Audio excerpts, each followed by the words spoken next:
Well, good afternoon, everybody that's joining us. And please feel free to, for those of us on here, share on your Facebook pages and start a watch party just to promote our show. This is our first time doing the Pat Down storytelling series on the Citizen Ed platform. So we're moving up and this is really great.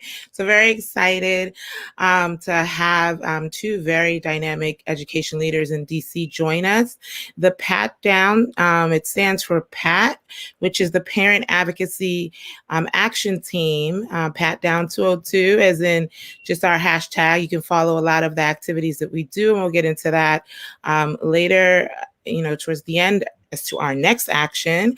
And so we're just a group of DC-based parent leaders that have children, Black children, but we support the rights of Black and Brown children with disabilities and special health care needs, including behavioral health.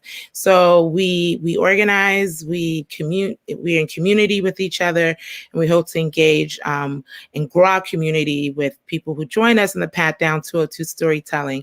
Storytelling is a value that we hold, a value that we try to share with the community, the importance of telling your own stories and the importance of just telling the story as it exists. So, glad to have, again, two dynamic leaders, Joyanna Smith and Jessica Giles. I said that Giles, right? Giles, look at that. How long I've known you, and I've been mispronouncing your name. Jessica Giles, who are two ed leaders, also joined with Michelle Parrish, who's one of the Pat Fellows.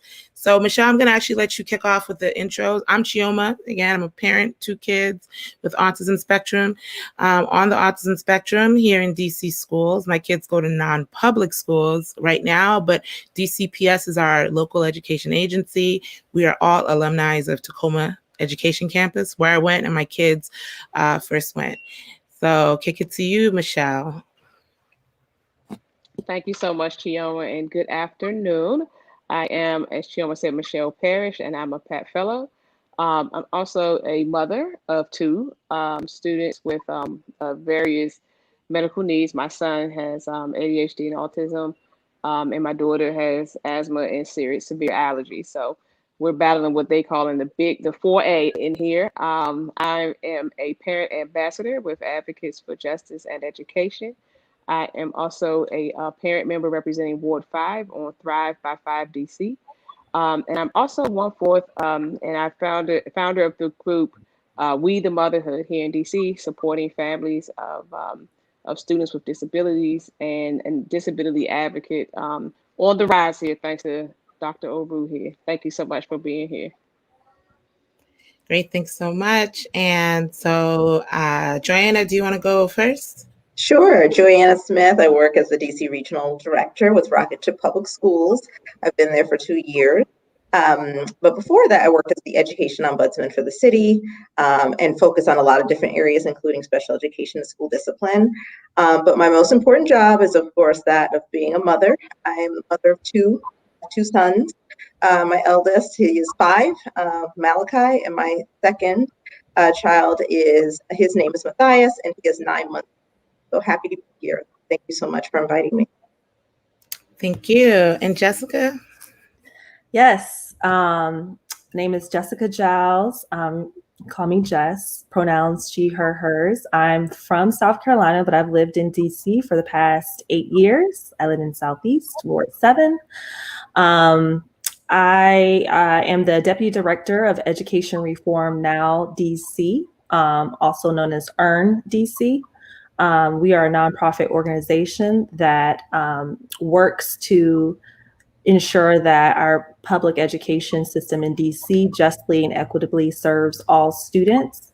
Formerly, I worked in the DC Council's Committee on Education for 4 years, where I worked on, for pieces of legislation regarding special education. Super excited to be here talking about this issue. I think it's really timely, important, and we got to get this right. So thanks for having me on. Thanks so much. So, our process is we just ask you guys questions, want to get to know you better, want to know more of your stories. And so I'm a punt it to Michelle. Oh, I see another Pat Fellow out in. Maybe just give her a chance to introduce, so we all become friends. So that's Elizabeth Reddick.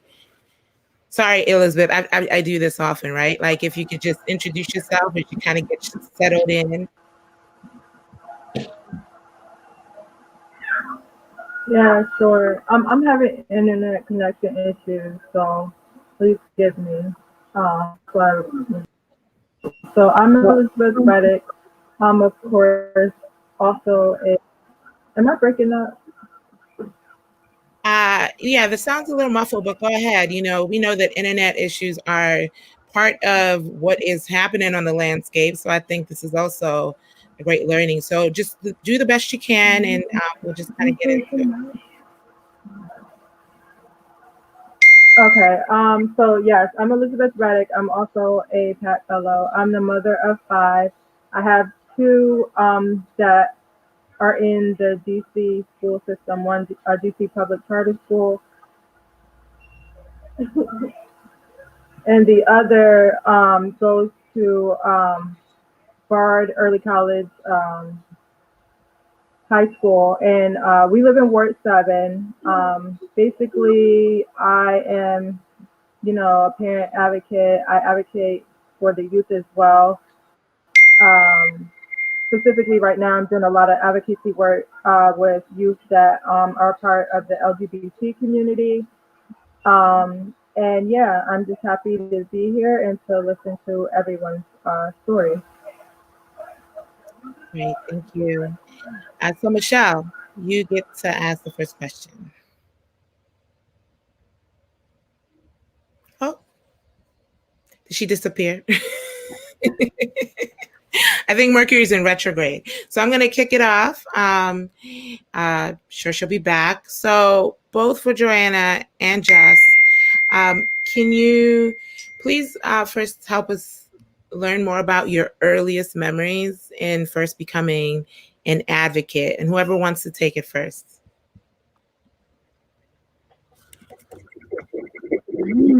I can go first. So I'm 41. And the reason I say that is that you're able, as you get older, to reflect, right, on sort of where you've come from, what was meaningful to you. And something my mother has told me over the years is that I really started off as an advocate when I was really little. So there were kids on the playground, and sometimes, kids either bully or push others. And I would advocate, say that was wrong. And I guess I was a little bit of a tattletale because I would also tell the teacher. But I think, like, at the end of the day, what was really important is that I always knew that it was important to advocate for those who could advocate for themselves. So I think that is definitely sort of what provided the foundation for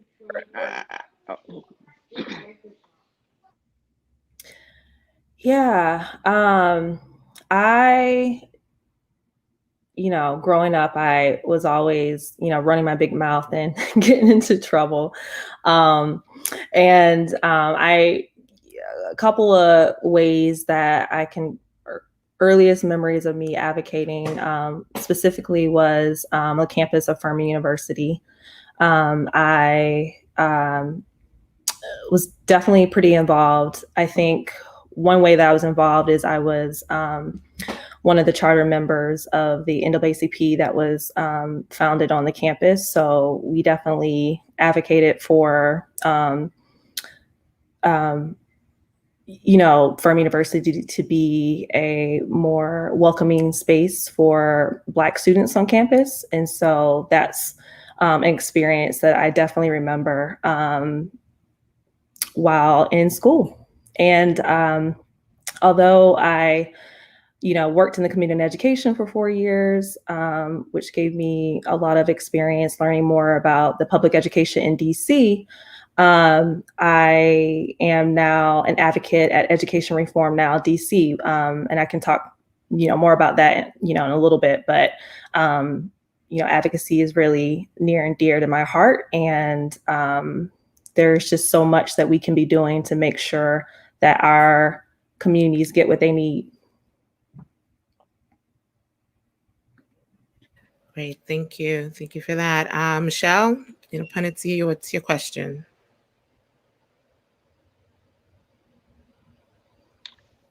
Hold on, I'm so no. I have a little bit of a competing interest here with my small coworker. Uh, I'm so sorry. So, one of the things that I think about a lot is just, what would if the District of Columbia specifically, or any jurisdiction, had an overhaul in special education, and when we bring that into the conversation in terms of just how we feel personally about it, what do you guys think about that in terms of if we had to relook at how we would execute disability education to be able to produce more equity across all platforms? Any thoughts on what that would look like?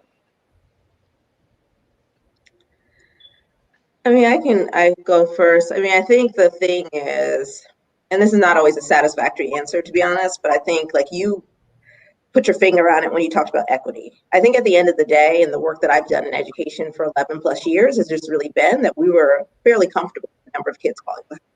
Right. And so I think no one wants to say that. That's not a comfortable thing to say that. But I think in the work that I did, especially when I was the education ombudsman, I just really found that if you were Black or brown, and if you were not wealthy, and if you didn't have parents who were well educated, either in terms of their background, their schooling, or understanding what the laws say as to your children's rights, you were going to be in a difficult situation. And school leaders, at times schools, people would let ultimately your child fall behind.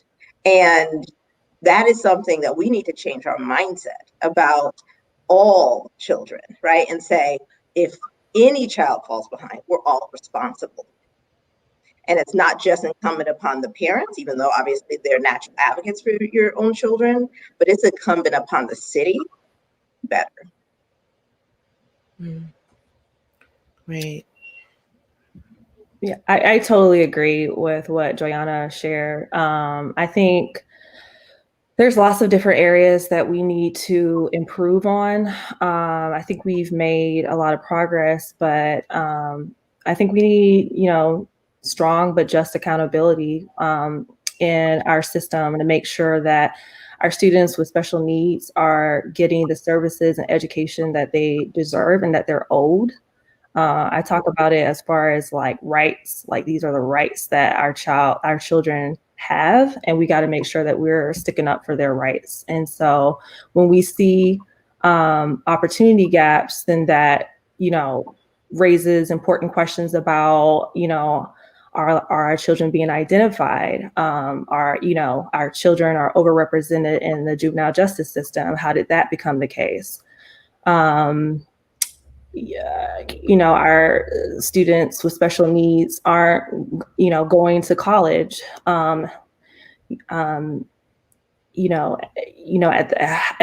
high levels. So like, how do we ensure that they have real transition plans and opportunities when they're in high school to obtain higher education or the career of their choice?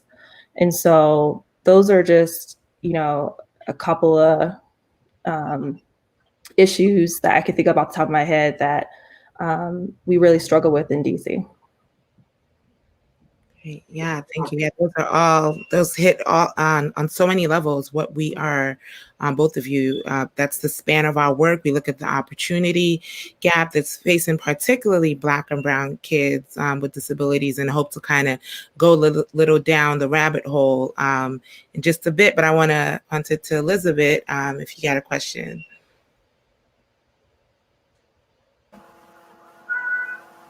Yes.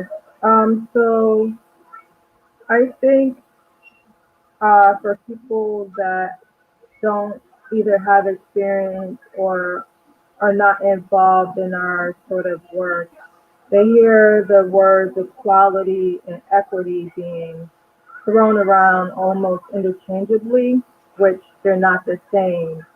So could you guys kind of give some concrete examples from your point of view of the difference between equity and equality, as far as like the gaining I guess, the same right for Black and Brown children that may, live with disabilities.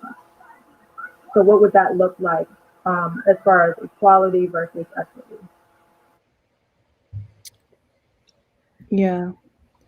I think equity is about fairness and making sure that every student, no matter their background, that they have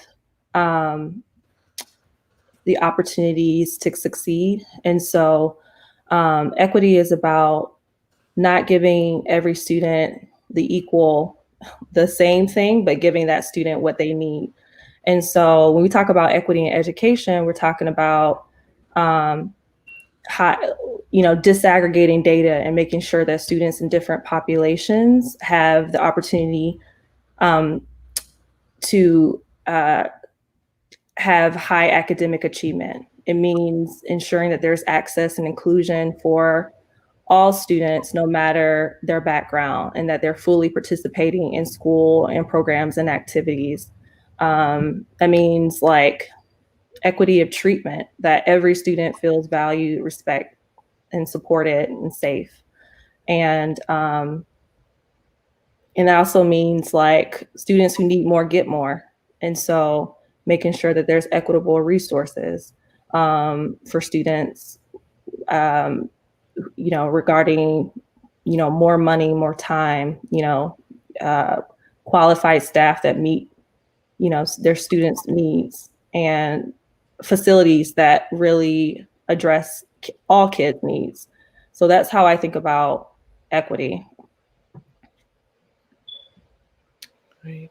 Yeah, and that really resonates with me. I think it's like when we think about even inclusion, what we found with our students is that they don't need to always be pulled out. They need to be included, right? And so there's that meaningful inclusion, right? So it's like having a vision, and that's not just parents having a vision for their students, which is important, but that school leaders and that schools have a vision, right? In terms of what powerful and meaningful inclusion can look like. So that is thinking about high expectations for that student, making sure that they have rigorous academic content, and they're really the mindset that they can achieve at high levels. And I think that, the other piece that's also really important is, from a school leader perspective, is like community, right? So like really bringing parents in to be a meaningful partner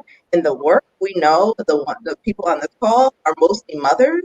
You know your children, and I don't think we've always done a really good job of listening to the people who spend hours and days and years with children. We birth our children, right? And so like I love my husband, but there is nothing closer than the relationship I have with my boys, right? And so I do think like one of the things I've pushed myself on, as well as my colleagues on, is, to really listen better, and at times not do all the talking, but sometimes say, what is it that you think your child needs? Because I think actually we find that families have a sense of that. Yeah, no, that's exactly right. And, I really thank you all for your passion. I think observing you all and having worked on some levels, particularly with Jess, as Pat Fellows, the work we do is significantly reformation of the current system, because it doesn't work for our families. It doesn't work for our kids. And so in many ways, we are part and parcel of the DC's education reform movement. Yet I also know that that's kind of like a triggering word if it's not unpacked. And I would love for you guys, or concept, for you guys to just help us understand like how you define education reform, and what's the next chapter in your views for the education reform movement? Yeah, that's a really good question, because I hear a lot of people talking about it, and they have interesting things to say about it. But I'll say education reform now. We believe that education reform is about ensuring that our public education system, like I said, justly and equitably serves all students. And we believe in a continuous process of improvement at the educator, school, and system level.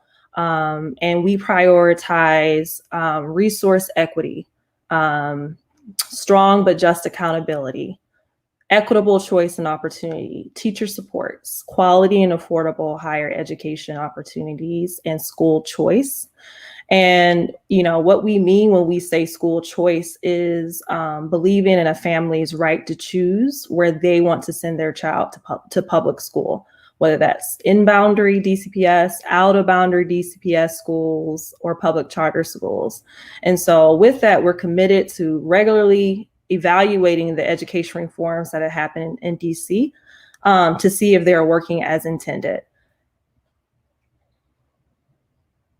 Great. So yeah, I don't know. Joyanna, please, I'd love to hear your thoughts as well. Yeah, I struggle with that term, ed reformer. I do, so in terms of my background, like I went to law school, practiced law, I did a lot of different things before transitioning over to education. And I think, like just in my personal life, like struggle with that because I'm committed to ensuring that Black and Brown children have access to everything they need to succeed in their lives. And I think like it's important for us to drive that.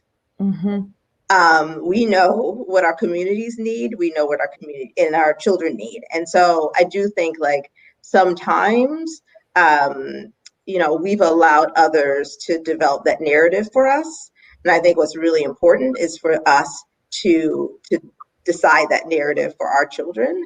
And our children really, to me, are, not just the children that live in your home, but the children who live in our city and beyond. And so I do think like, when I think about what's important, I think that every child should have access to a quality education. It shouldn't matter where you live in the city. You should have access to that. You shouldn't have to drive across the city or somewhere else to have access to that. I also think, I talked about the partnership.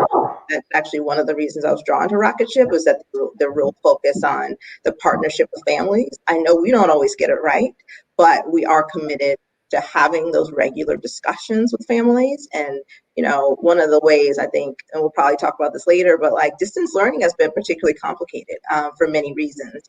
And I think learning loss is kind of really make sure that that doesn't happen. And so I think like it's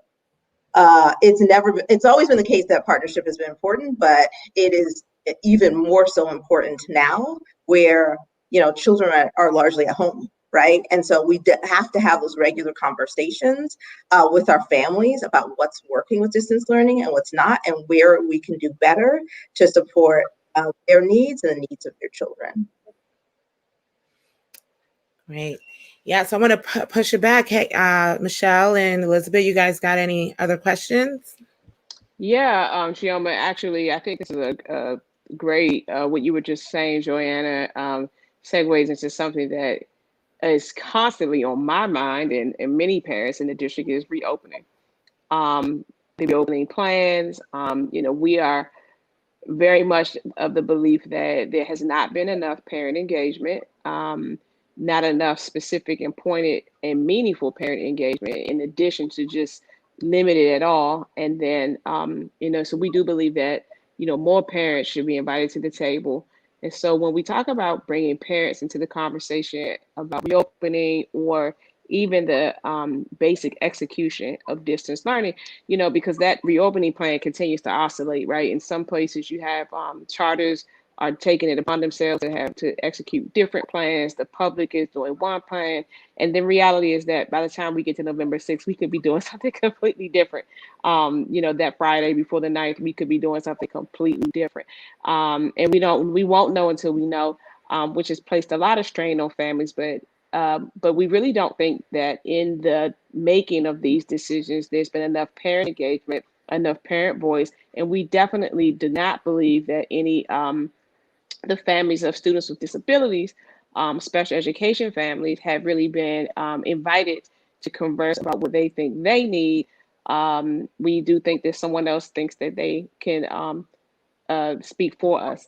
And so just want to know, as we talk about reopening and the continued execution of distance learning, what are your thoughts? Where do you stand? What's your experience? Anything you'd like to share on that front? So Joyanna, I'll kind of push it back to you because you left off, you ended your last comment about the distance learning component and the impact that, from where you stand. So could you, expand on that in the lens of what I just mentioned? Sure. Thank you.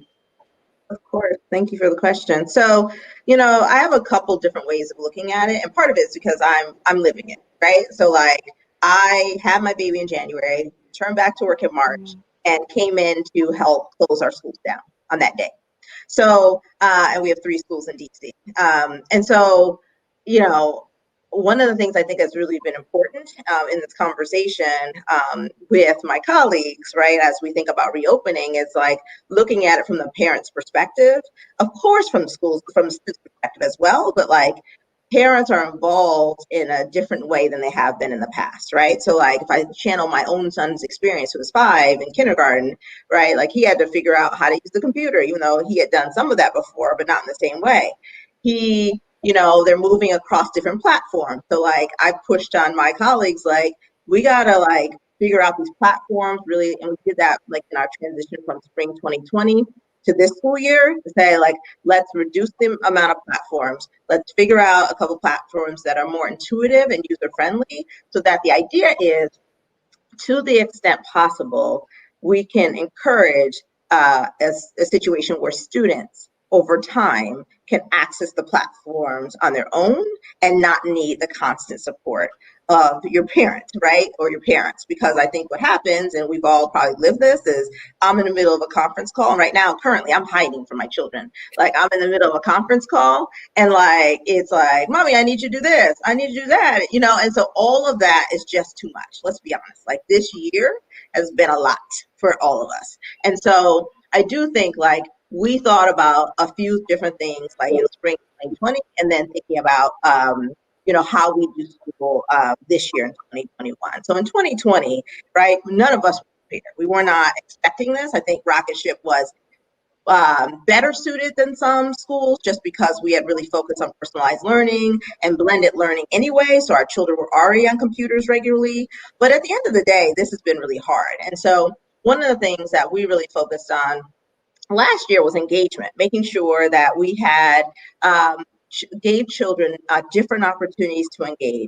So while we wanted you to engage in all the ways, right, like our live teaching, our online learning programs, we also had engagement where maybe you joined us for lunch or, character building opportunities in the morning and community building opportunities during launch where we kick off the day, right? Like we just realized and heard from so many families that they were going through a lot and still are, right? So like I personally went and bought formula or diapers, and I was living that because I was buying my own diapers and breastfeeding my own child, right? And so like understanding that perspective, and sometimes it was like, no, we have to take care of some of their immediate needs first. So we launched CareCore, which was really designed to connect with our families every day and every week and to say like, what's going on? What do you need? Is there something we can do to make things a little easier? Because we know that if you have those immediate needs, you can't really focus on the other stuff that you need to do in terms of supporting your child. Now, this year, this school year, it's a little different, right? And so while we are always, of course, focused on engagement, we really were focused and have been focused on achievement, right? So making sure 100% of our kindergarten first graders receive the additional skills testing and that we ensured fluency testing for K-5, really making sure that every student had access to the technology that they needed, so that everyone had a Chromebook or some computer, and everyone had a hotspot or access to the internet. And then the other piece, and again, is talking about sort of that connection, is making sure that everyone had a home visit, right? And so while we didn't have to go into the home, we did it virtually this time. Usually we do go into the home and look forward to doing that again. The idea was really to be able to say one-on-one with our teachers and our staff members to connect with families and to say like, what's going on? What do you need? What's working? What's not? And I think the other piece, as I close, is like, having a number of conversations. So we really focus on engagement throughout the last, 8 months or so, and in the sense that not only sharing with you what we're doing, but listening to you about how well we're doing. So right now we're launching community conversations where you really get to tell us, like, what's going on? Like, is this working for you? Because we know, and we didn't know this in March, right? We know that it is likely that this pandemic is going to go on for some time. And so if it's not sustainable for our families, it doesn't work for our students. Wow. Sounds like we should be enrolling our kids in rocket ship. Right? Because that is amazing. And I'd love to kind of get deeper into, how we all see, we see rocket ship, but we have, over 65 LEAs in the district, and everyone's kind of doing their own thing, and want to kind of hear you guys on that. But Jess, I'd love for you to, address Michelle's question as well. Yeah. It's difficult times for everyone, and it's a real hard call about reopening, but we know that learning is essential, and education is essential, and every day that our students with special needs, in particular our students from low-income families, aren't in school, they can fall further and further behind. And so I think that providing, an option for some students to go back makes a lot of sense. But I also know that, like, we have to make sure that our schools are safe, and that our parents have the information they need to make the best decision for their family. And I think now we have to, up communication. We have to, about the safety protocols, about what's happening, to see how parents and guardians can influence decisions. And every family that needs it needs to be able to have high quality connectivity as far as relates to laptops and devices, and we have to get that right for distance learning. And we got to make sure that buildings are safe and there's masks, and for educators and students alike, if that does happen. Like Joyanna said, we're going to be feeling the impact of COVID for the foreseeable future. I don't know when that'll happen. I don't know when. Oh my gosh. Sorry if y'all hear my dog. It's just constant noise outside. But I think, and we don't know when we'll get a vaccine. That could be years off. So it's it's difficult. It's difficult to know where to fall on that issue. But we know that we got to learn by any means necessary. Yeah. Can I add something else, Chioma? I'm sorry. I'll be quiet, I promise. One of the things, like, just it triggered when Jess was saying about sort of like making sure the buildings are safe. And so, like, that is obviously a concern and something that we spend a lot of time, like, focusing on that. But, what we've also found is that there are segments of our student populations for whom distance learning is not working very well, right? And so what we are actually planning right now is, hopefully in November, is really affording students who are homeless, students who have an IEP, like a small subset of students, an opportunity to come into the building to have access to distance learning with the support of our staff members, because we know that they need that support. And so, yeah, the work is super hard, right? But we just know that, like, if all means all, we have to be creative and innovative in what we do to support our families. And really, from our perspective, it's just been like a very gradual, incremental approach to returning students back to school. But we know that at least some form of that is probably necessary for a segment of student population.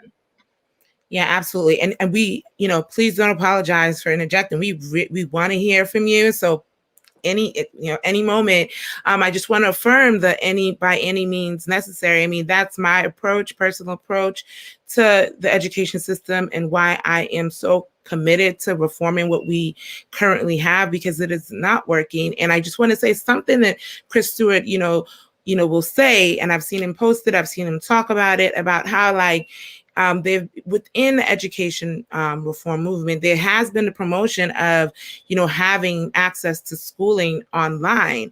And that's actually been shot down at a large scale. And now look at us, right? Having to do that. So I just want to applaud you, Joyanna, for even before now having the instinct and the vision to incorporate that. So all of this is not brand new the way that it's looking right now. And internet connectivity, these are issues we all face. These are real problems. Like, even as we're all living very real lives, like my internet can cut out any second now, and I'll be back as soon as possible. We've seen Elizabeth, Yolanda, I'm going to punt it to you right now, and if you want to ask a question, but she always frames it as, having real essential internet, right? Because it's a real problem, and we have to look at this dynamically. So Yolanda, what are your thoughts and what are your questions? Or a question? Hold on, wait. Okay, there we go. I'm trying. I do apologize if I'm a little spacey. I did get the notification, as I'm sure everybody in DC has, about the council's vote towards vaccines. And that now 11-year-olds apparently are equipped to be able to make decisions as to whether or not they are to be vaccinated. But that's just a whole nother topic. I won't go down that rabbit hole. I just wanted to put that out there as a highlight for any of us Washingtonians that wasn't aware how much our council loves us and understands parent voice. So my question to you guys would be, in what space have you seen, let me start over. What I find is that a lot of times in these more wealthier schools, or better resourced schools, if you will, that a lot of the at-risk population students go underserviced because it hides a lot of neglect under those tier 1 statuses. I'm just interested to know, during such a crucial time with all of this digital learning and things like that, in a lot of spaces, I've heard people talk over and over again about mental health, and trying to address that in the midst of this. How many people are you being reached out to seek help for, like, students that are in the area? And if I can clarify if that didn't make sense.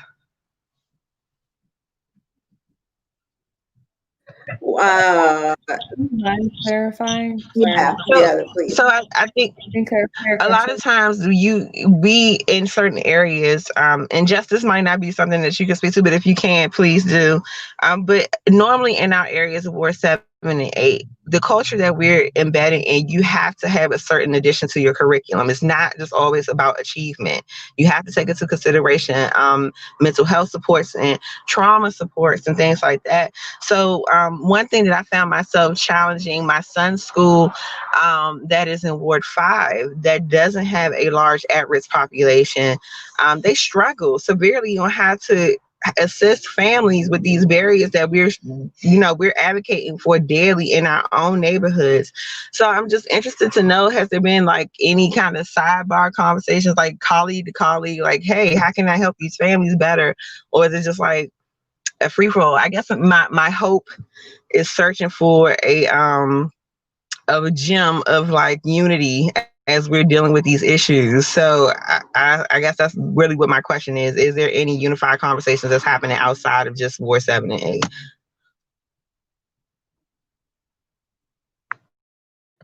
So thank you for your question. I think what's challenging is that mental health is something that we're all struggling with, right? So what I mean by that is, like, students, families, and our staff members. And so we've tried to tackle it in a couple different ways.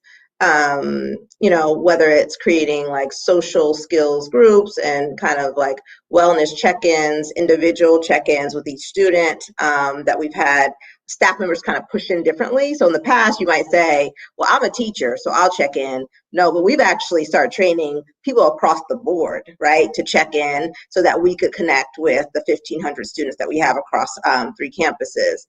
I think the other piece that's been important is that if our teachers can't show up for our students, like, they can't be effective. And so we have a partnership with the Y Center for, this is optional, so people don't have to use it, but like to have individual therapy sessions to kind of talk through like what's going on, right?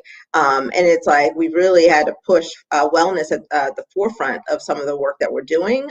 We actually had hired and put together a wellness team right before COVID hit. So that was an investment that we made, which has a cultural specialist, social workers, a manager of wellness.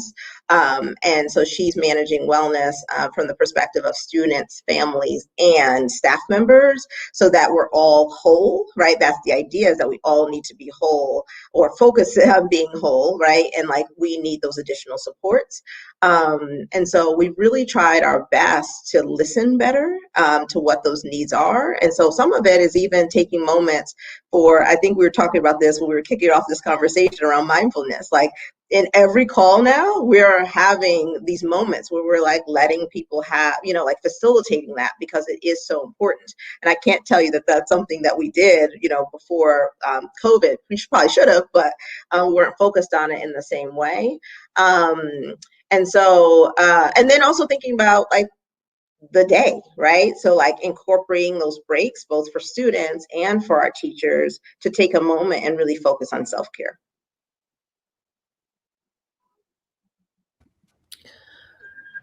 I would say on the school-based mental health, I know that, and Chioma could probably speak to this, or you all could speak to this a lot more than I can, but I know that we were fortunate to have in the fiscal year 21 budget that that we were able to expand school-based mental health into cohort 3 schools. So like getting more schools to have at least one full-time clinician in the school to be able to address students' mental health needs. I know that, that wasn't fully funded. We didn't get the full funding that we hoped for. And, community-based providers, they had some cuts, they experienced some cuts, and that will impact, some communities in like Ward 7 and 8 because of that. So I think as we move forward, as Joyanna said, like, everyone's dealing with mental health challenges now during COVID, but as we move forward, we just hope that that money stays in the budget and that there aren't revisions that take that money away. And I do think, to your broader question about like our, schools across DC learning from each other, like I think we do need to be more intentional about that, because there are ways for schools and LEAs to learn from each other to make sure that we're serving students, to the best of our ability. We know that there are schools that are doing some outstanding work in ensuring that students with, who are at risk, that their outcomes are better in some schools than their, and then the schools that may have like, a 1-star rating. So I think there's a lot that can be learned, and there should be a lot more intentional best practices being shared across DC. Thank you. I do have one additional question, Chioma, before I like to say, before my internet gets essential again. Normally during times of crisis, like academically, I know that our neighborhood schools tend to get an influx. Oh man, it did it. That's cool. It was the same. Oh no. So again, we are mothering in real time. We're living in real time. We got, so much happening with the connection and otherwise. So, I just want to, and I'm sure Yolanda will get back when she's able to finish her question. But yeah, I mean, I just want to just interject some of my thoughts in terms of, the unity question. I would love to see best practices. I would love to see that shared from LEA to LEA, and there be a central way, that families can be able to know more about what offerings, know what we're talking about when we say cohort 3 schools, and, really taking responsibility as somebody that's on the school behavioral health coordinating council to really push that issue forward. And I want to get into that, but I know that Elizabeth, you got a question that I think ties in nicely, especially to Jess's point around the school to prison pipeline and restorative justice. So go ahead. Okay. I want to just start by saying, like, one of my concerns is I was on a forum this week. Can't remember exactly which forum I was on because I'm on them like almost every day. And one of the statistics that was shared is that for non-Latino and non-Black students, essentially those students, which is basically white students, go to 13 schools in a district. And of those students that go, the Black and brown students that attend those schools, they're no better off than the kids that are going to the predominantly Black schools. So those essentially schools or predominantly white schools clearly have the money, clearly they have the resources, yet the Black students are still underperforming. So my question is, what do you think the key factors that the education system needs to address when implementing restorative justice? It's clear that it's not just a financial need. It's deeper than that. So what do you think that, the education system can do to end that, to help our Black and brown students perform at the level they need to perform at and also get the services that they need?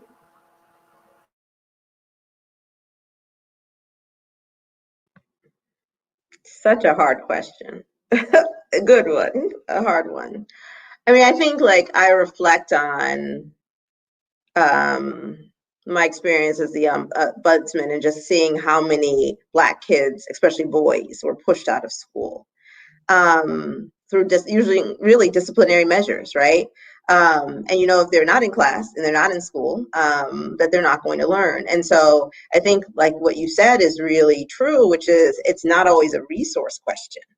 I think in many ways it's a mindset question, right? Like if you see, I mentioned earlier, I have 2 Black sons. If you see my sons come in and you don't have high expectations for them, then you're going to treat their behavior differently, right? So like my son my oldest is a little rambunctious, right? Really smart, really bad sometimes, really honestly, but like, really smart, but like doesn't listen well, questions things. And I encourage that, right? In our household.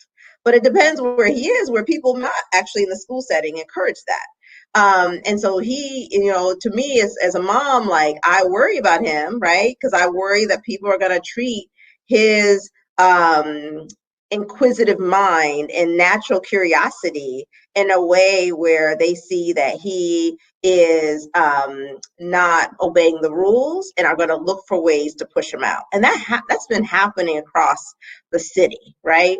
And so, it is something I worry about, because when you think about like even like restorative justice and you think of even honestly white boys, right? They are welcomed to be part of that school, right?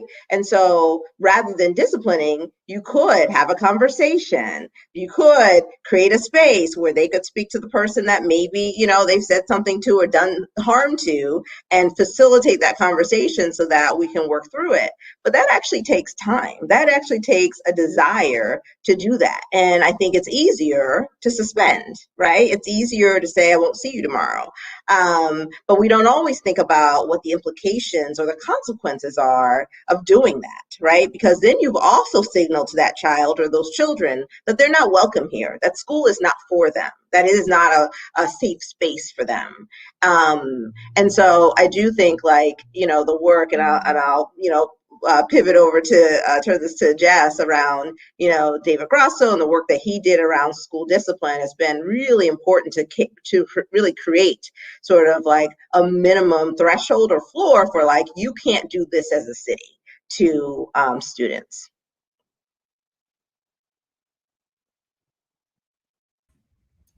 Yeah, we have a lot of work to do in this area. Making sure that our students aren't pushed out, suspended and expelled for uniforms, and our kids are picked up for truancy and like all these other issues within our public education system. Really shows, like I said, how much work we need to do. I mean, 90% of our students at DYRS have an IEP and a mental health diagnosis. And then, a good number of those students aren't, testing at a 4th and 5th grade level, even though they're much older.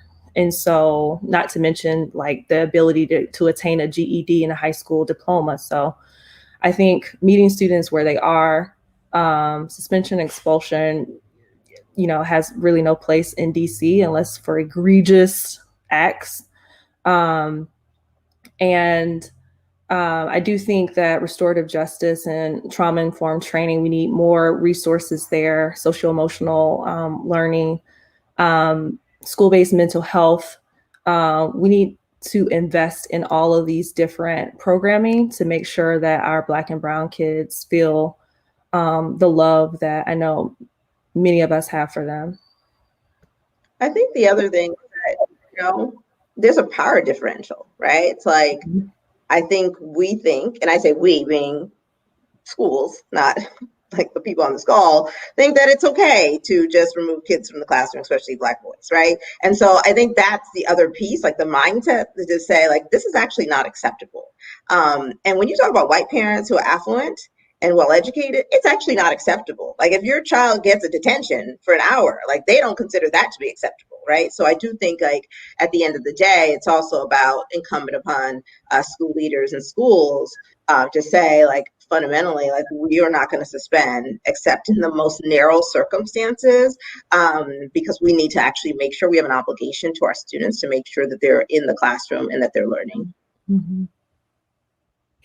Yeah, wow. I just want to let that sink in. What Jess just said, 90% of the kids in juvenile justice system in DC, DYRS is in the district's youth rehabilitation facilities services, are students with IEPs. That's 9 out of 10 students or young people in the system are our children. And that is not, equivalent to, it's not 9 out of 10 kids in a school system that, have IEPs. So I don't even know what the proportionality is there, in terms of, that's crazy.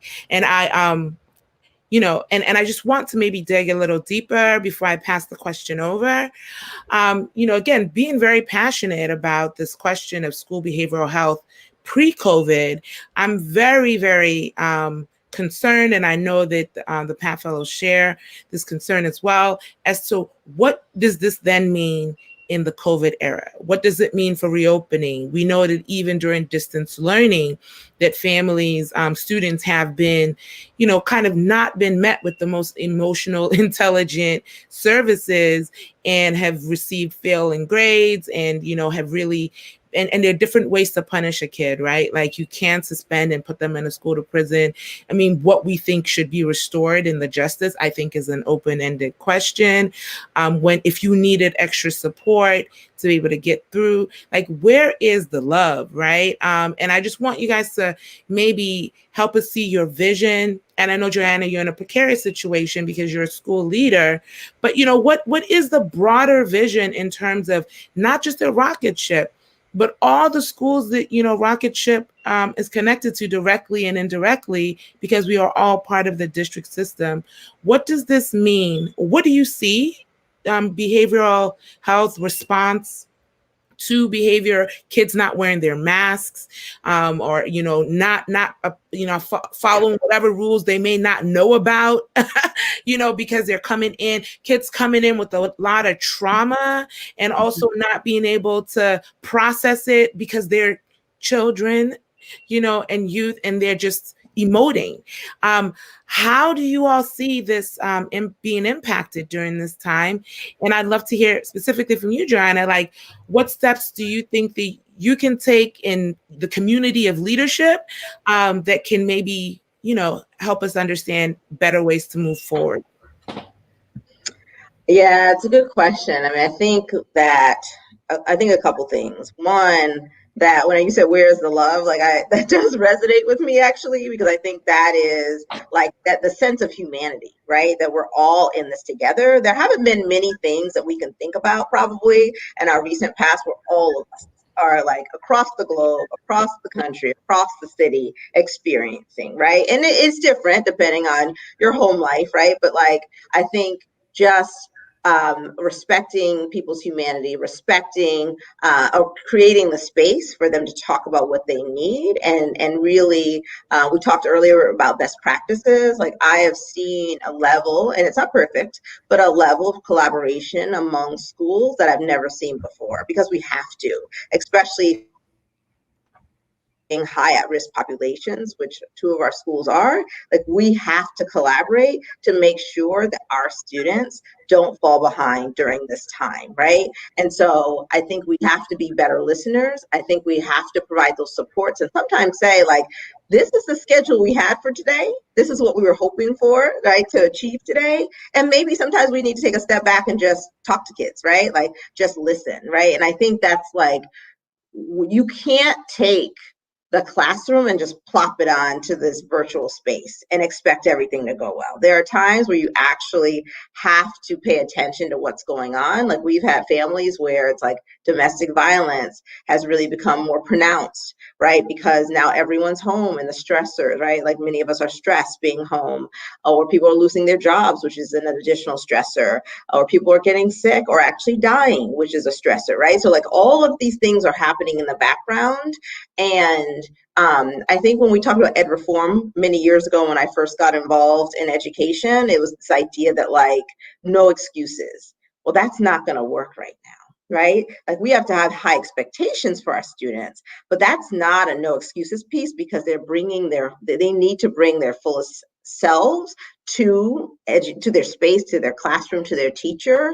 And so we are really pushing in through our wellness teams and through just everyone who works across our schools to think about and think differently about how we can support our children.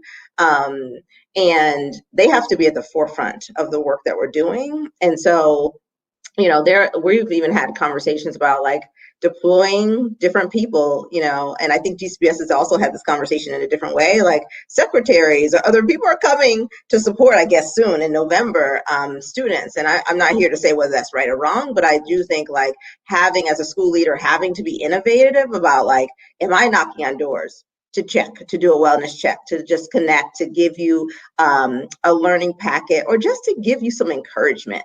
We all sometimes just need some encouragement, and we just had to think about school differently. And I think that is a good thing that's come out of the work that that we're doing in the COVID era, is just really tuning into what our students and families need. Yeah, agree with all that. I would say we got to make sure that our education funding doesn't get cut, first and foremost. So we have to keep our eye on that. And education and supports as well. I'll say stay woke.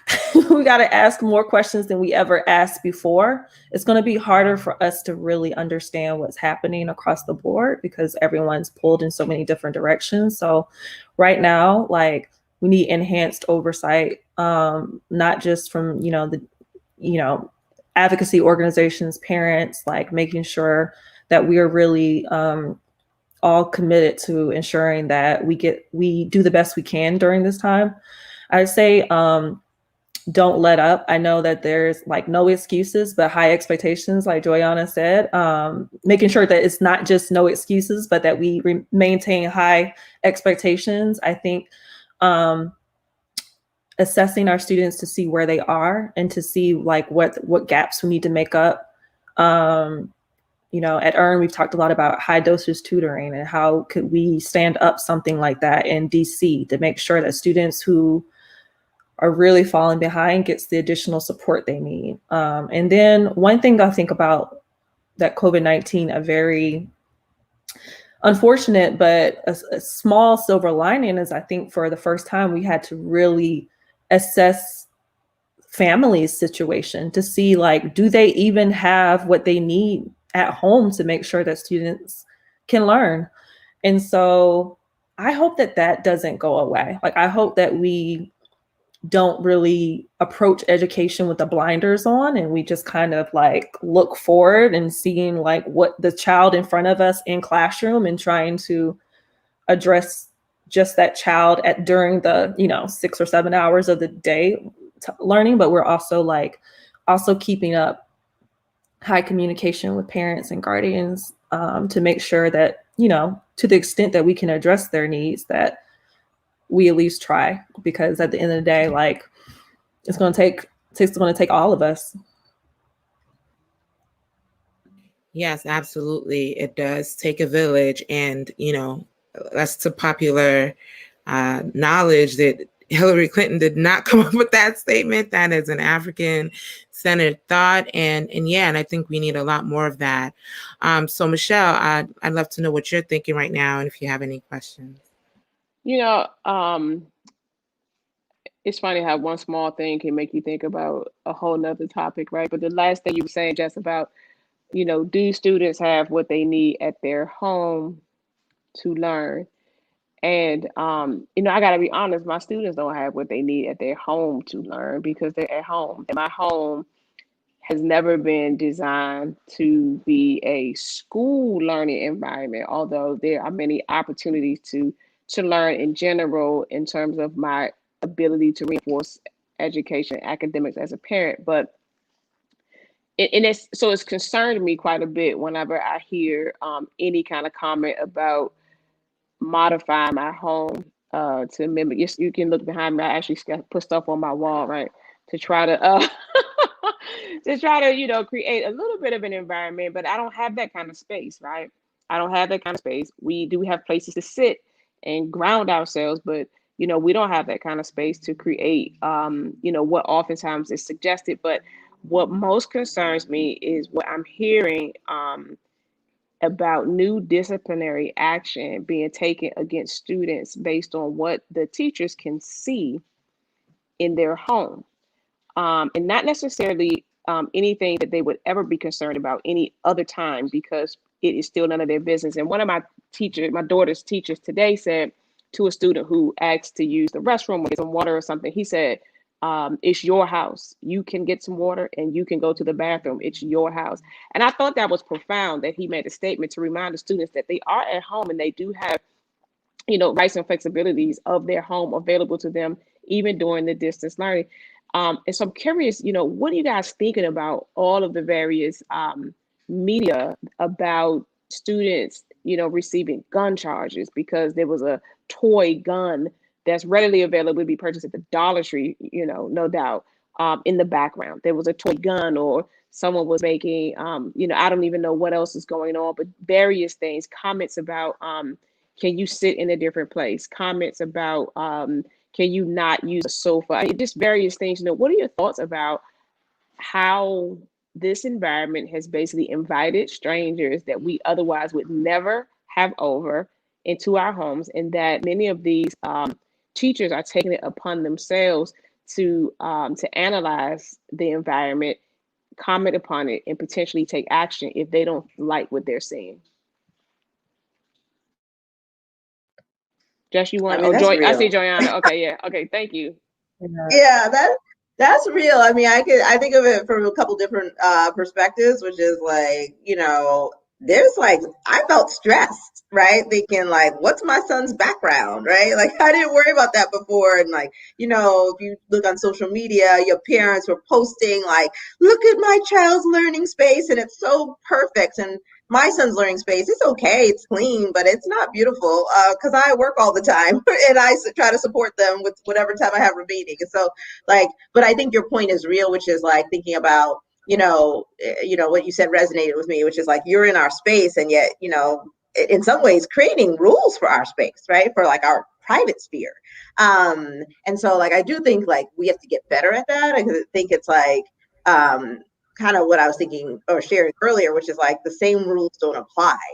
Right. And so that's something that we've kind of talked about and continue to talk about and try to hear from our families around, because it's like, you may see things, and unless it's like endangering the life of that student, like you probably got to let it go, right? Because it is, people are entitled to a sense of privacy too, right? And it's easy to make judgments about their lives that I'm not sure we should be making. And so it's not easy. I'm sure we've done it wrong at times, but it is something that we continue to talk about and try to figure out. Man, the former, DC council staffer and me, just my alarm bells just went off when hearing you say that. Definitely have to look at that. That opens up a whole new area of, students' rights that could be, families' rights that could be violated through Zoom, conference calls. And I don't have a good answer for that, but yeah, that's something we definitely got to keep our eye on. Can I expand on that a little bit, Tiana? Because you said Zoom, that made me think about recording, right? And so my son is autistic, and he does it every moment. Is not in a chair. Every moment is not something that I feel is appropriate to be recorded. And I never thought about it until I had a discrepancy with the teacher, and the principal said, "Well, I'll play the tape." And I was like, "Yeah, play the tape, because you'll see I'm right." Except for the fact it dawned on me that everything that happened that day was recorded. So if my son couldn't regulate, or if my son did something, stood on a chair, I don't know. Because being at home, it creates a different stimulation and stress that is there, but it's different from what they may see in school. And then there's this expectation that I'm sitting right here, so he's not supposed to do that, right? And so it's very it hit me. I don't want my kid recorded all the time. I don't even sign off on the photograph and recording releases at the beginning of the school year, because I don't want anything to be misused, or my children's images to be misconstrued or any kind of way. And so, and I know that teachers are recording with their cell phones sometimes, and aides are recording, things go viral, and it's just, a real nightmare. And so I realized that my student is being recorded every single time they're online. Every time my daughter sits in a chair with her legs up, that's recorded, and that felt inappropriate to me. And I do appreciate the playback feature if we have to miss a class, that we can play back the instruction, but we're playing back everything. And not only are we playing it back, so are the other 15 students in my daughter's class and the other 8 students in my son's class also able to play it back and record any snippet of whatever it is that they feel like they would like to, further investigate, right?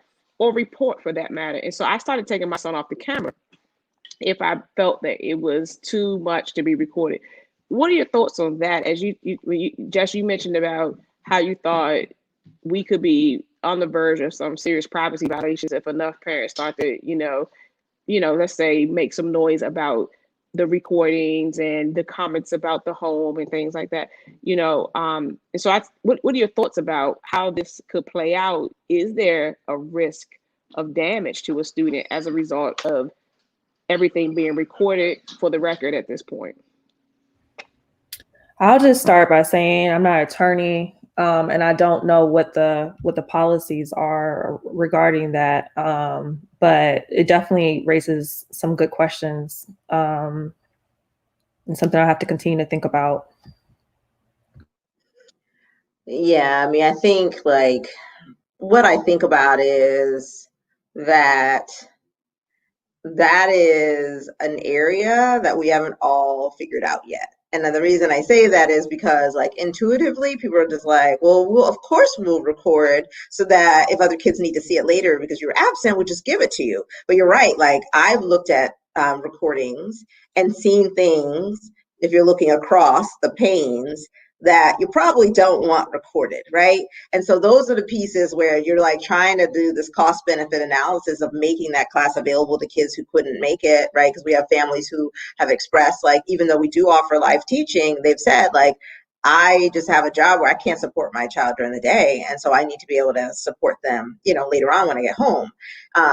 But I think you're asking a really good question. And I'm sorry, it's not a satisfactory answer because I think like what happens is, you know, from a school leadership perspective, like you're just trying to get kids computers in March. And then now, like you said, there are privacy issues that are coming up that we need to really grapple with. Yeah, I mean, there are so many rabbit hole questions here in my mind, including ADA compliance in terms of accessibility on these platforms. That's not something that I think we talk about a lot because it's so niche. Not every child is going to be able to easily access, you know, Zoom or, and goodness, I have a whole dissertation on Microsoft Teams and accessibility of Microsoft Teams. And even WebEx, you know, whatever platforms like the schools are using, whether they're kind of friendly or very unfriendly or not accessible or whatever the case may be, we have just even accessibility issues. Goodness, I mean, we can keep going down this path, but I feel like I want to redirect and give Fari a moment to kind of ground herself before we, you know, just heads up, Fari, I'm gonna open it to you to ask the question, but I just want to, you know, maybe frame this more in the realm of Black and Brown students and who may be having some challenges at this time, and what, and we're like right now, the mayor is live streaming, as we're live streaming around this reopening of school plans. You know, what DCPS does, fortunately and unfortunately, does set a tone for the rest of the LEAs. So, I mean, I'm just very curious to know, and I know, Joyanna, you also spoke to that. You are also looking to provide space where a directly impacted or like very special impacted families, whether disabilities, homeless, English language learners, can be accommodated. And I just want to know more about what that looks like at, you know, at Rocket Ship, and what family involvement looks like for you. And then both of you, like what your thoughts are looking kind of on the outside, but closer to the inside than we are, at least in your case, Joyanna, of like what's going on with DCPS. Why is it so messy right now with that LEA particularly? Yeah, so I have a couple thoughts. I don't know how far I'm going to go down the DCPS lane, but might stay in my lane. But yeah, I mean, I think part of it, and yeah, as I mentioned earlier, is that we are having that conversation. We know that there's a percentage of students who are not regularly accessing learning, or for whom, as you mentioned, Chioma, like distance learning is not the best way for them to learn, right? And so we are in the process of actually identifying, kind of going through a sweep and just identifying those students from our perspective who hit certain categories or meet certain categories, certain criteria. And when you think about engagement, you know, what we did, I guess it was a week ago or so, was we actually sent out a survey just to ask parents, like, what do they need? Would they be interested in returning their students to a classroom? What would they need to be true in order to do that, right? From a health and safety perspective, to inform our decision. And we did have a significant percentage of families who were interested in the possibility of returning their children back to a classroom. And so we are really taking the approach that it will be incremental and gradual. And so the thought really being, we have 3 campuses that we will likely have. One of our campuses serve probably about 70 to 80 students. And just to give some perspective, we have about 1,500 students, and then at another campus serve about 20 or 30 students. So just really keeping it small. Really offering enrichments, access to distance learning. So it's not typical instruction. The instruction will still happen kind of remotely, but they'll be in a classroom supported by staff members. We'll obviously offer, breakfast and lunch and other things. And it'll be really a full day. And that will happen probably 4 times a week, with 1 day between for people who are supporting to have access to professional development, and then also for deep cleaning to happen in our buildings. And so, like you said, Chioma, like what DCPS is doing in general, and they've been very transparent about the work, and having those conversations. I mean, it's hard. I mean, what's different is that they have a union. We don't have a union. So what we try to do is just be really intentional about having regular conversations with our staff members about what they were thinking about, right? And so I think it's like we engaged early. So we engaged in the spring, we engaged over the summer, just to like have weekly conversations with staff members. It was optional, you didn't have to join, but we were like, this is what we're thinking about doing for the upcoming school year, right? What push us on, like, what do we need to think about? What do you need to be true in order to support our families? And we've done the same thing in terms of surveys and conversations recently, as we thought about what we're calling facilitated distance learning, right? Where we bring a small amount of kids into the buildings. And so I think all of it is very tricky. I do think that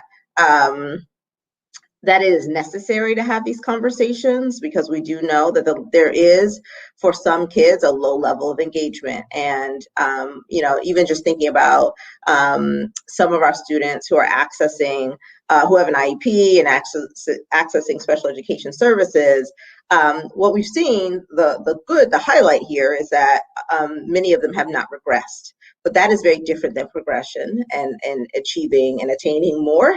And so that's why we've made kids in that particular category, kids that we're identifying as potentially furthest from opportunity, as receiving priority in being selected for this facilitated distance learning.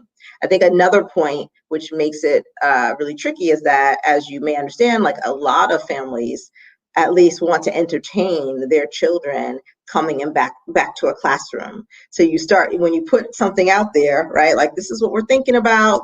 And we framed it, we gave everyone the information that we had, but still you'll have some families who'll push back and say, like, my kids don't fit these categories, but I still want them to come back into the building. But we're starting off really small because we want to make sure, focusing on those health and safety protocols in place to make sure that, like, there's the social distancing, we have the masks, that we have cohorts where there's not the intermingling between, cohorts of students and the staff members that are supporting them. And so we just want to start off really slowly and carefully. And we need to be able to do that in a really gradual way in order to make sure that we're successful.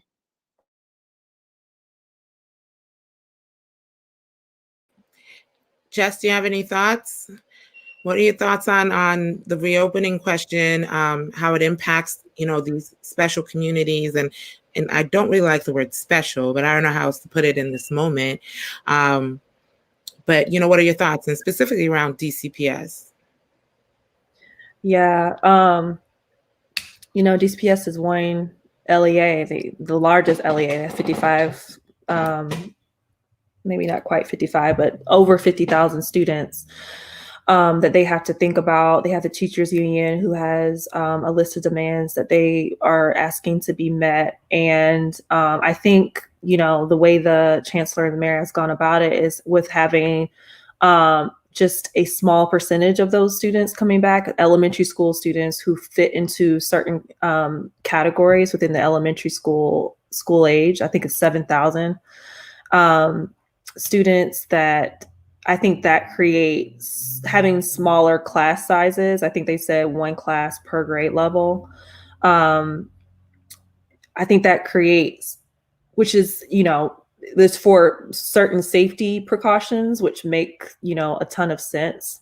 But I do think that makes it a little bit more, that makes it cumbersome for them to be able to both make parents feel good about sending their students to school. Educators feel good about having to come to school and teach, but only some, right? Not all of them. And then making sure that buildings are safe for return. Like that's, I would not want to be in their shoes, having to think about all those different pieces. So I just think that makes for, and it's a short time frame, right? The chancellor announced this in October. I don't want to get the date wrong, but early October. And now, they're having to do all of this by November and communicate with parents effectively. So I think that causes, there's some tension there, but hopefully we'll get it right. And hopefully we'll, they'll come to some sort of agreement on the terms in which schools are reopened. Yeah, I mean, just to be clear, we have a dispute in terms of the Pat Fellows. Yeah, no, definitely going to get into that closer to the end and the steps that we've taken and what we plan to take moving forward. We feel like we have a vision that is not being addressed or included in a real systematic way. And that's DCPS and just the relationship with all the LEAs that are influenced by whatever DCPS does. They have this CARES program that's coming up that's actually coming before November. So actually next week, I think that's rolling out where they are doing something similar that's for at-risk kids and families and students with disabilities and the intersection between that. So my question, is more, well, it's not so much a question. I do want to punt it to Fari so she gets a chance to kind of engage. But my thoughts are, and I'd love to, get you guys to think about it as you respond back to Fari, whatever she asked, just around what are then so if there are families that don't want to have kids that come back, like how is that, what happens then? Like, what are accommodations then? Like, if you just don't feel comfortable and you don't want to bring your kid back into the school, but now the system is making all these extra accommodations to particularly our kids and kids in our situation, our families in our situation, but may not want to come back, but still need accommodations. Like, what is the vision for that? Like, I want you to hold that thought because we have some answers and I want you to engage in those when we present them very soon. But I'm going to punt it to Fari. What you thinking, Fari? And you got any questions? So Fari's another Pat fellow. You're on mute. Jumbo, everyone. Jumbo.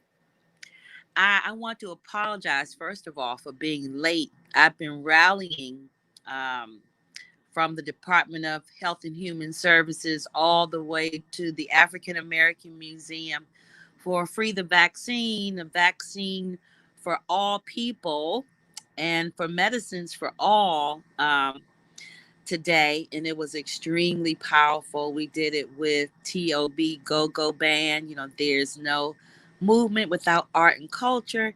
And so I'm sweaty, tired, and hungry, and I'm taking bites.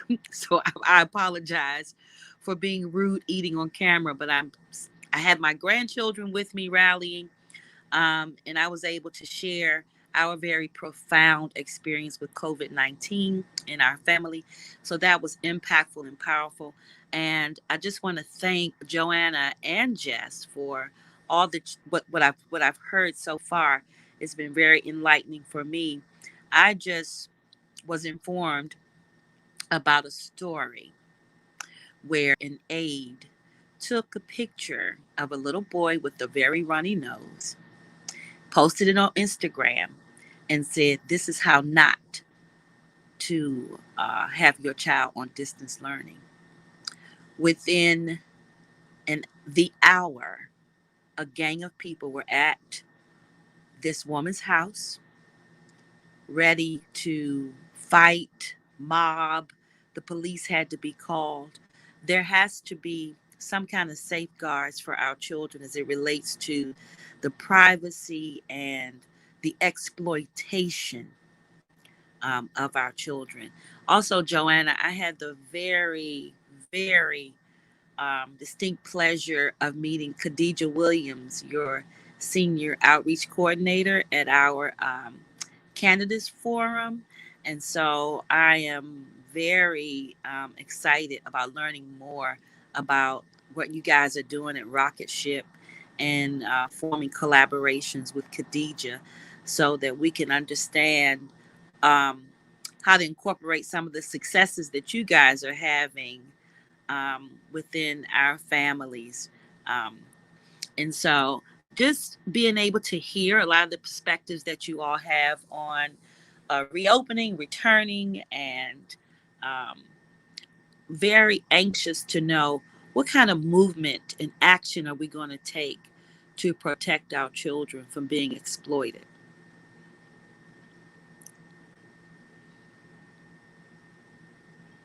So that's a question. And thank you for it.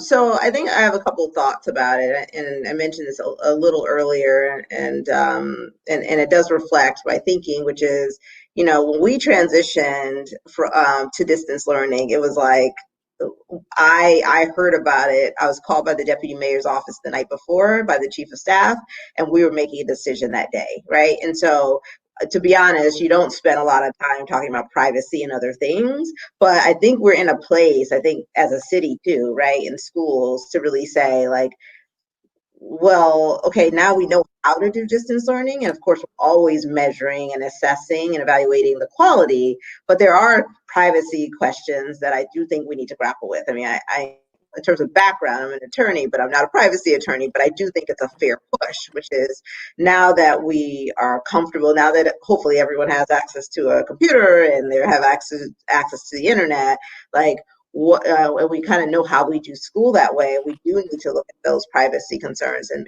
figure out what makes the most sense.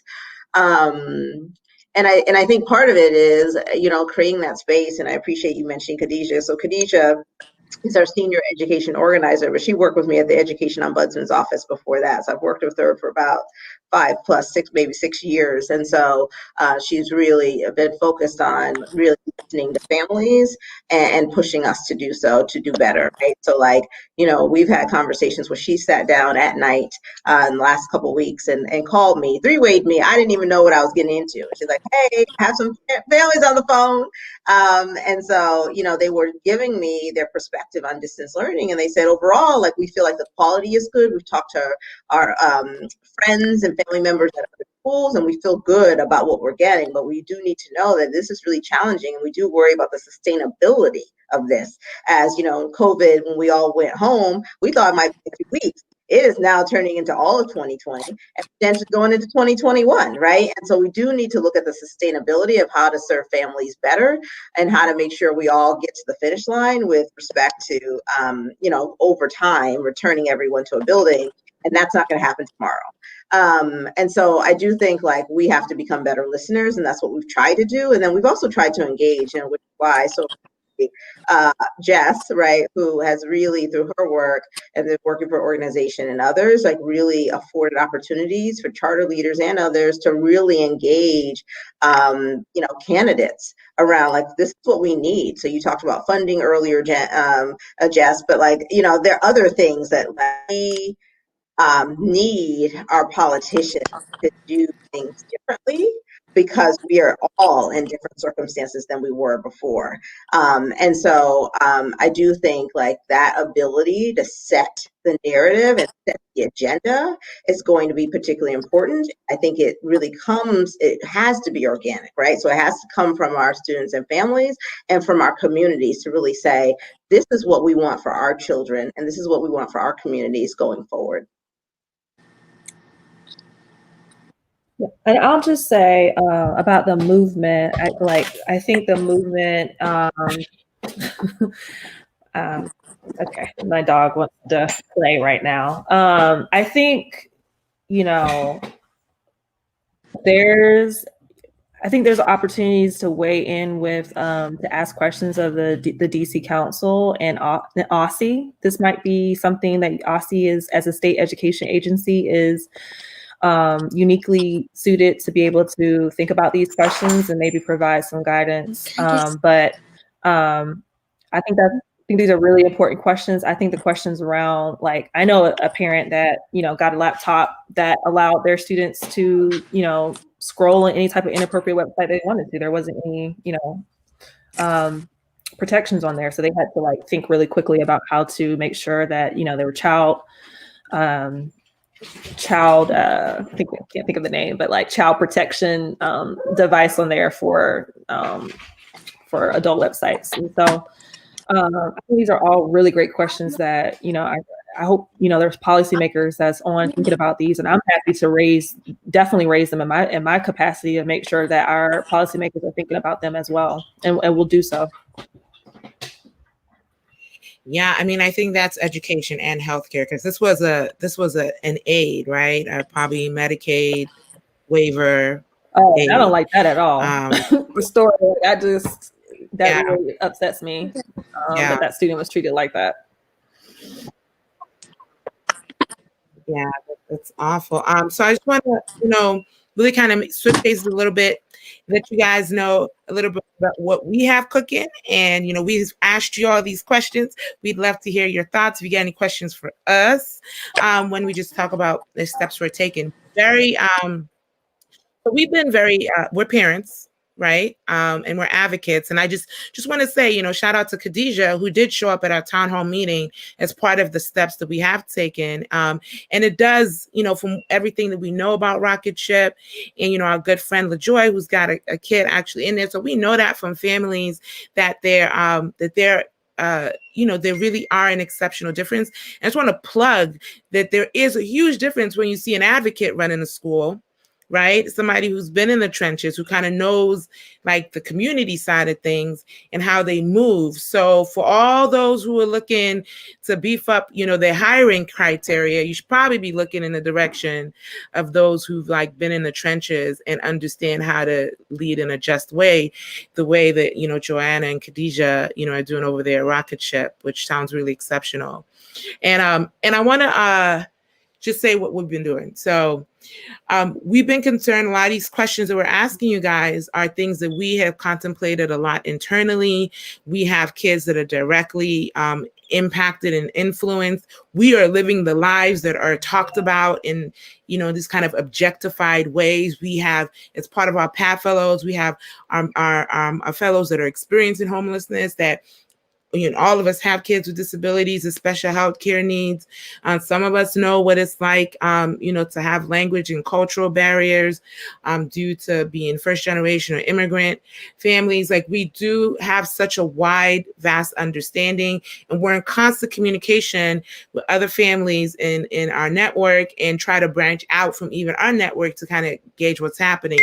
So all of this, and we've just been, operating since July, we decided we were going to write the letter of mayor, because that's our mayor, and we wanted some answers, in terms of what's happening with the reopening the schools, as Jess alluded to. As soon as we heard, it was supposed to go down in November, actually late September, we sent our first letter, CC'd, OSSI, CC'd the chancellor, CC'd the educational ombudsman, and deputy mayor of education. And of course, the only person that's responded to us was Serena Hayes, our ombudsman, who's just, we love her, and, really gave us a lot of thoughts, right? But we did not hear back from our mayor or any of the senior leaders in the education space, which is really unfortunate, because we feel like our initial requests were reasonable, and even our revamped requests were even more reasonable. So we then went and we had a petition. And if you could please put up our demands, please, Josh. So we had a petition, and from the petition, we have close to 200 people that have signed it. So our first letter was the 6 of us, Pat Fellows and myself, and then we sent this petition out and soon quickly moved to having a town hall meeting to really talk out the ideas that we sent out. And, that town hall meeting where Khadijah came and we, had over 20 participants to join in, parents and advocates. And these are just some of our demands based on the revamped engagement that we attempted to do. We sent them back to the mayor. So I want to, if you just scroll back up to the top and just kind of go over the overheads of them. So our first demand here is to reconvene, a reopen education and child care task force. Now, we don't know what that first task force was supposed to have accomplished, way back in the spring, but whatever it was, we don't feel it. And we feel that is a big error. And we feel that the missing ingredient is directly impacted families and to reconvene that body and have a redo. I'm going to mute myself. Michelle, do you want to take over just while I attend to my child in terms of listening to demands? I'll be right back. Sure. Thank you so much. And so our second demand is really rooted in feeling as if there isn't a central location where we can find the information that we need as it relates to the support, information, decisions. And we really don't think that there definitely is not a place where families of SPED students can go for this need. And so we believe that there needs to be more parent engagement in that area as well. I'm going to scroll on my own screen. And so our third demand, if you could scroll up, thank you. We know that there are already some bodies that are set up in the city to discuss and hold this conversation and possibly advise the mayor and OSSI and other bodies on how things should happen. We know that exists, but our demand is that that we really improve upon that by ensuring that the body is multi-disciplinary and includes those that are engaging in special education, as well as families that are special education parents and have their own interests as it relates to understanding this information. So, and our fourth demand is, we just really want more parent support services for our students with disabilities.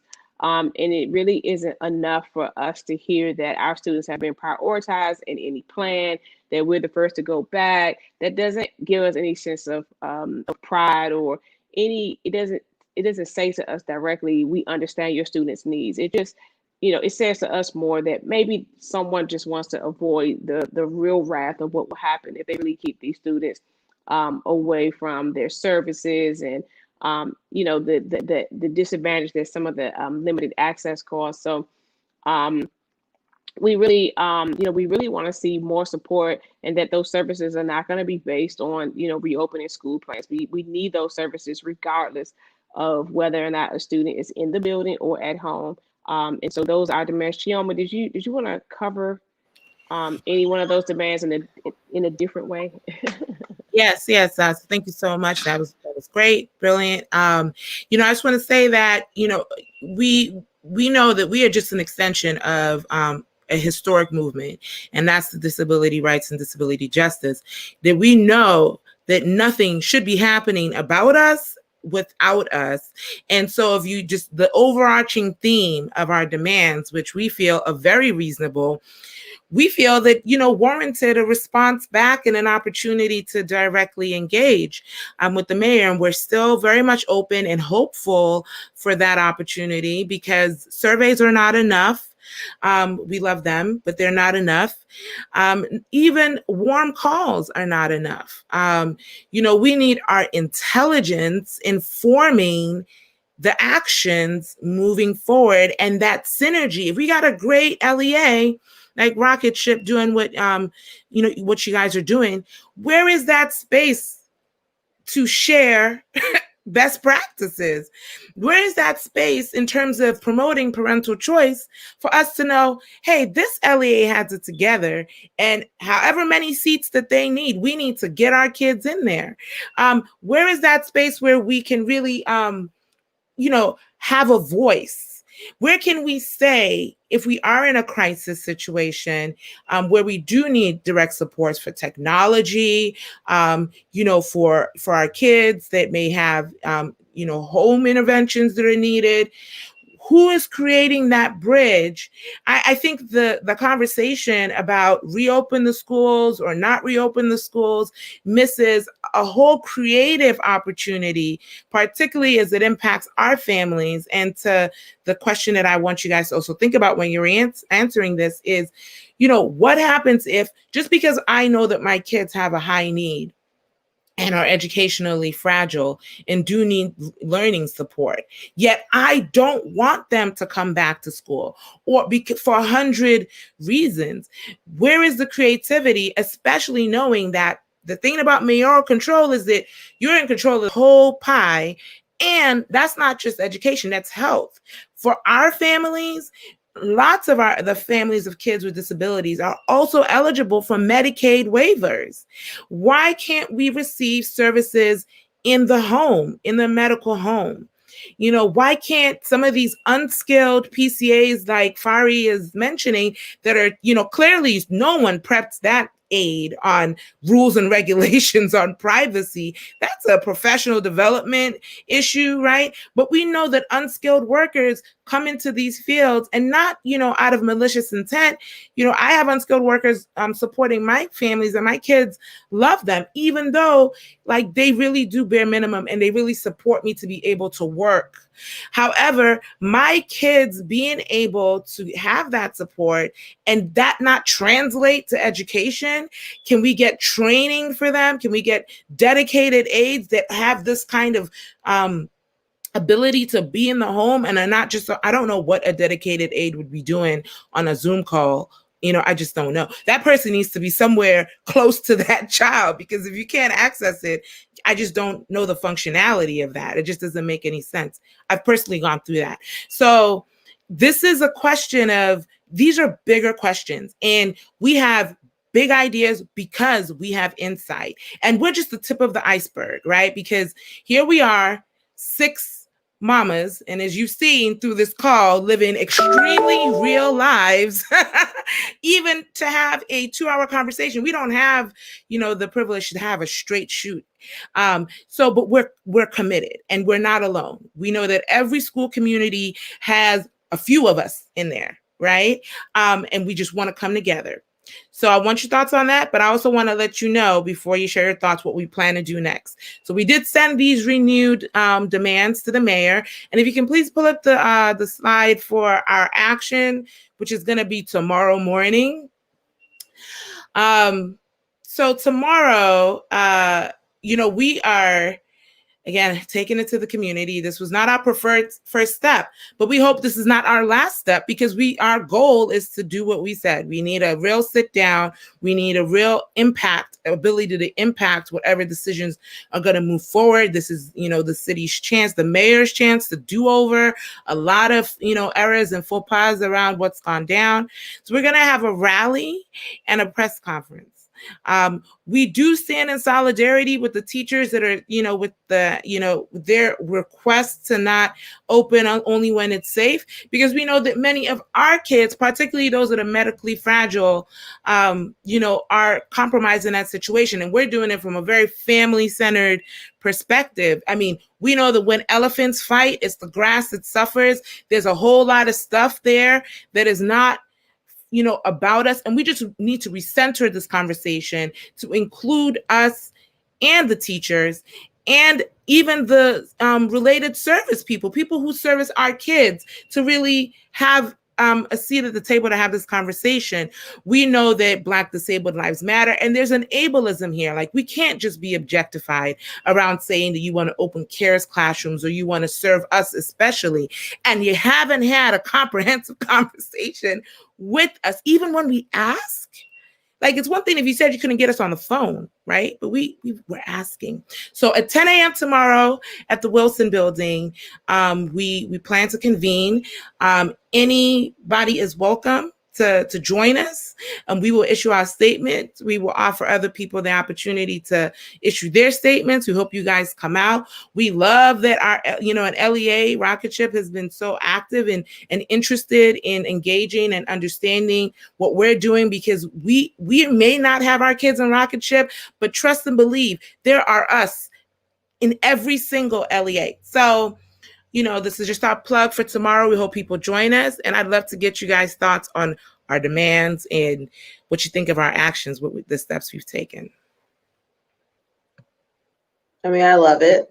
I think, your major push to be at the seat, to have a seat at the table is important. I think sometimes in DC, and I love DC, but, sometimes we do a who's who for everything. And sometimes it's like the who's who need to be those who are impacted by, these decisions that we make, and that's families and mothers and fathers and guardians. And so I love the push. I'd love to, continue to engage, because I do think the collaboration, as you've mentioned, Chioma, is not just about rocket ship. I'm involved in this work because I care about Black and brown kids, right? And so I think at the end of the day, that collaboration that, extends to DCPS, but also to all of our charters, and how do we serve all kids has to be a conversation we're having, and sharing best practices. And I think sometimes in education, people are competitive. I'm not going to tell you what we're doing, but now we're all in it. There's a pandemic, all of us are being impacted. And so we have to be better about having those conversations to say, this is what works for us. What are you guys thinking? And I love, this idea of I've appreciated the last 2 hours of engaging with you all, because it's just been so helpful and impactful for me. But I also think what I'm thinking about is how do we engage in the future with you all, and or in organizations like this, where, there's a collective where we're saying parents are saying, this is not working for our students. This is what you need to hear. Because I think many times as school leaders, we don't hear that enough. Even though we engage, only some people talk or respond or want to share, because life is difficult, as you shared, and lots of things are going on. And so it's really hard to always engage. And so I'm just thinking through in the future, how do I continue to engage with you all so that we get better? Yeah, don't worry about that. We'll be very close. And Jess, love to hear your thoughts. I love it. Make some noise. I love the demands. I think it's really important. I think if we can make sure that we are educating our students with special needs, we can educate everybody to the level that we're supposed to be educating them. So I think this is really important. I think it's overdue. This work, especially geared towards Black and brown kids who have special needs, who've been left out, forgotten about. We talk a lot about, the racial opportunity gap, but we don't take that extra step to say, okay, well, how are our Black kids doing who have special needs? So I think this is really important, and happy to help elevate support in any way that we can at EARN. This is, and so I'll actually be testifying tomorrow at the DBH oversight hearing that starts at 9. So I'll see if 10 a.m. is available. I think that's cutting it a little bit close, but really excited about these demands, and like I said, happy to provide support. Great, thank you. And we know you're true to the game, Jess. You're tried and tested for sure. And Joyanna, both of you are the real deal, and really appreciate all the work that you're doing. And we will definitely stay close, and just really honored that you spent this time with us. So Fari, just in the spirit of what we aim to share here, we are we like to hit, the pavement. We like to really do the work, but we also know that we're mothers, and our health, our mental health particularly, is really important. So I just want to give, what we do in our private meetings an opportunity to bring it on this platform. So far, we got a minute. You got a wellness activity for us? You're on mute. Sure, we could do a really quick mindfulness moment. Okay, so if everyone can just position yourselves in a grounding manner with your feet flat on the floor. If you can, place your hands flat on your lap and drop your shoulders down as far as you can so that that spine can relax and that you can be totally grounded. And if you would, please close your eyes and just think about the manifestations of all of our goals and our dreams for our children in the community. Think about the work that you're doing. Think about where you are now and where you would like to go. And think about the true collaborations that are going to form, that are going to come out of meetings such as this. This meeting has been full of light and wonderful insight.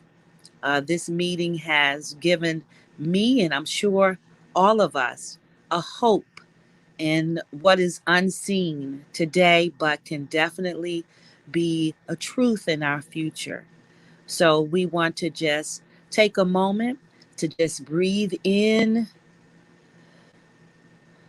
and exhale.